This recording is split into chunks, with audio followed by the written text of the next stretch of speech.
Talent can take you to the top. But ego decides how long you stay there. And if there is one player who lived on that razor's edge more than anyone else, it was Neymar da Silva Santos Jr., a kid born with enough talent to change football and enough chaos around him to lose control of it. From the beginning, Neymar wasn't just good. At 17, he had already become Brazil's next great promise, the heir to Ronaldinho's joy, Romario's swagger, and Pelé's expectations. Scouts described him as a once-in-a-generation anomaly. Clubs called him unaffordable. Brands saw him as the future of global influence. But when Europe came knocking, Neymar didn't just join a club, he joined a project, one built around him, shaped by him, and eventually controlled because of him. It was the start of a story that no one fully understood at the time, a footballer good enough to stand alongside Messi, yet pulled into a world where every decision, every contract, every transfer, every friendship became a battle of power, image, and ego.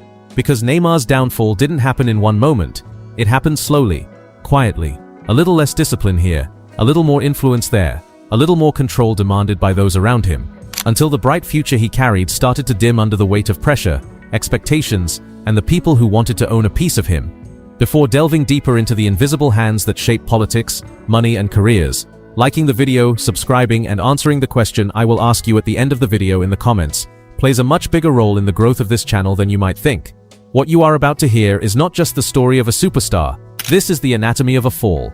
Before he turned 20, his career was already surrounded by agents, sponsors, family advisors, and a growing circle of businessmen who saw him not just as a footballer, but as a global asset. Santos protected him like state treasure.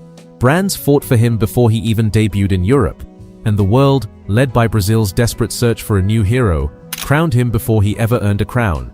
When Barcelona appeared, the story should have been simple. A generational talent joins a generational team.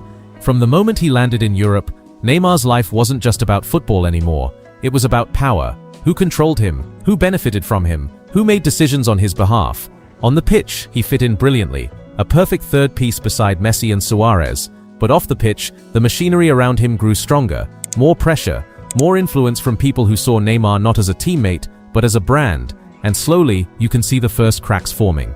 Neymar began to drift between two identities, the humble Brazilian kid who loved playing in the street, and the superstar surrounded by managers, PR teams, and voices whispering that he wasn't meant to be Messi's shadow.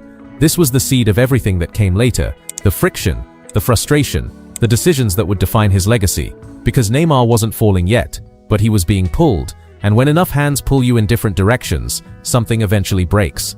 When Neymar left Barcelona for Paris Saint-Germain in 2017, it wasn't just a transfer, it was a power statement, the most expensive in football history, a move that shook the sport's foundation and symbolized an era when money, marketing, and influence became stronger forces than loyalty or legacy. 222 million euros. That was the price tag. But what it really bought was control. At Barcelona, Neymar had trophies, chemistry, and the mentorship of Messi. At PSG, he would have ownership of the spotlight, of the narrative, of his own name. He wanted freedom, but freedom, when fueled by ego and politics, quickly becomes isolation. Behind the glamour, PSG wasn't just a club, it was a project of national prestige. Owned by Qatar Sports Investments, the team was a political tool designed to elevate Qatar's global image. Neymar became the face of that ambition, a symbol of soft power, marketed across continents, elevated beyond football.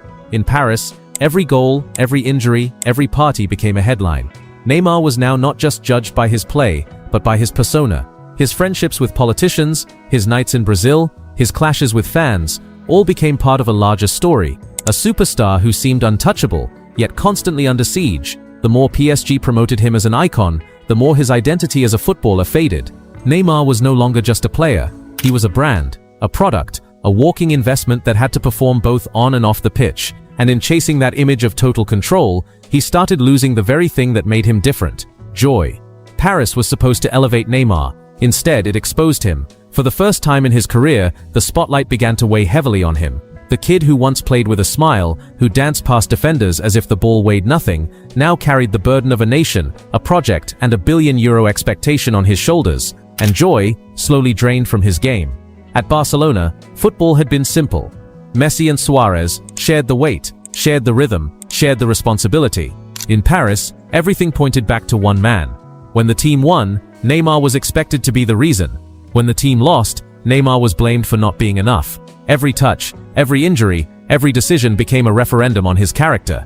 The pressure didn't just come from fans, it came from inside the club. PSG's leadership wanted influence, Qatar wanted symbolism, the dressing room wanted hierarchy, and Neymar, caught between these three, found himself at the center of conflicts he could not control. The injuries made it worse. Each year added another chapter to the narrative. Is Neymar finished? Does he care? Has fame overtaken football?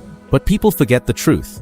Neymar was never lazy. He was never indifferent. He was exhausted. Exhausted from carrying the weight of being Brazil's next Pelé. Exhausted from the politics of PSG. Exhausted from playing a role written for him, not by him. And perhaps most devastating of all, he was exhausted from losing himself. The smile faded, the freedom disappeared. The game stopped feeling like a playground and started feeling like a courtroom.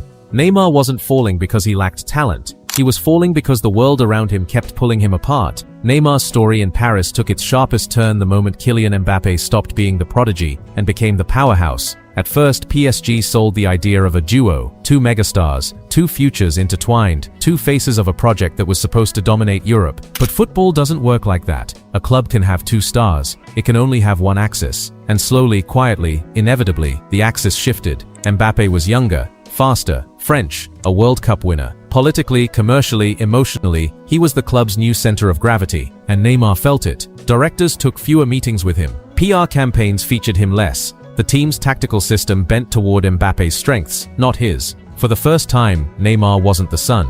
He was a satellite. This wasn't just a sporting transition. It was a power transition, one that cut deep. The whispers began. Neymar is declining. Neymar is unreliable. Neymar is no longer the leader. And when the media builds a narrative, clubs listen. Players feel it. He tried to reclaim power through performances, through dribbles, goals, moments of genius. But the more he tried, the clearer it became. PSG's future didn't include him at the center. And that is when frustration turned into resignation. When the fall, once unimaginable, became inevitable. It wasn't one moment that broke Neymar. It was the accumulation of 1,000 small fractures. The injuries, the headlines, the doubts, the power shift. And finally, the one force no superstar can control, the fans. It started with murmurs in the Parc des Princes, then whistles, then full-scale hostility.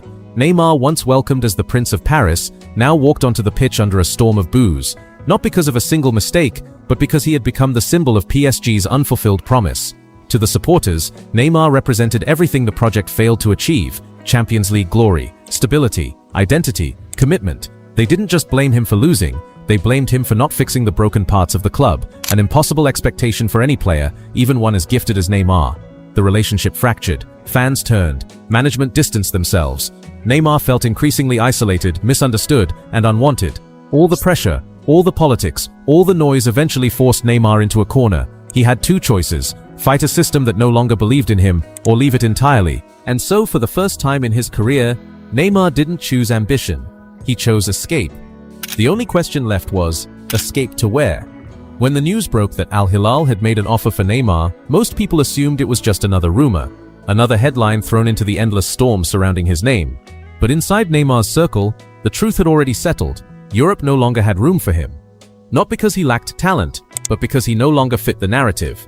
A player once destined to dominate the Champions League was now being courted by a league still building its identity. A superstar who had challenged Messi and Ronaldo for the throne was now being offered a refuge, not a kingdom. The offer wasn't just money, it was peace, it was control, it was a way out of a room that had grown too small, too political, too suffocating. For Neymar, the move wasn't about ambition anymore, it was about survival. Paris had drained him, emotionally, physically, creatively. He had become a headline instead of a human, a symbol instead of a player. Every touch was judged, every injury mocked, every decision magnified. And for the first time in his life, he felt something he never expected to feel: unwelcome. Al Hilal promised something Europe couldn't: a fresh stage, a clean slate, a chance to breathe without the noise. But underneath that promise lay a harsher truth, the kind Neymar avoided confronting for years. Once a generational talent tipped to inherit football's crown, he was now stepping outside the center of world football entirely. Not because he failed, but because the game evolved while he stood still. The world moved on to Haaland, Mbappé, Vinicius. Neymar became yesterday's fire, still bright but fading. His transfer to Saudi Arabia wasn't a fall from grace. It was the quiet confirmation of something that had been happening for years.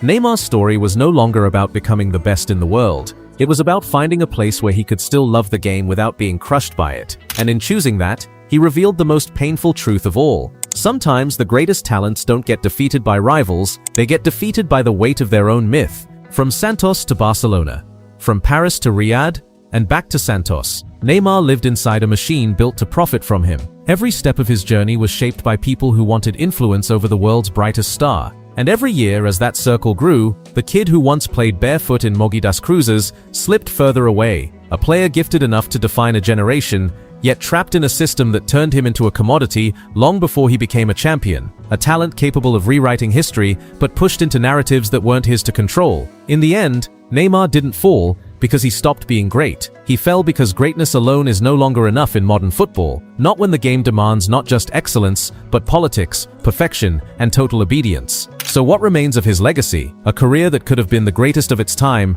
and still, somehow, one of the most unforgettable. Because when the dust settles, we won't remember the injuries, the headlines, or the controversy. We'll remember the spark, that electric moment when Neymar danced with the ball and made the world forget everything else. Subscribe, like, and tell me, was Neymar defeated by the world or by the weight of being Neymar?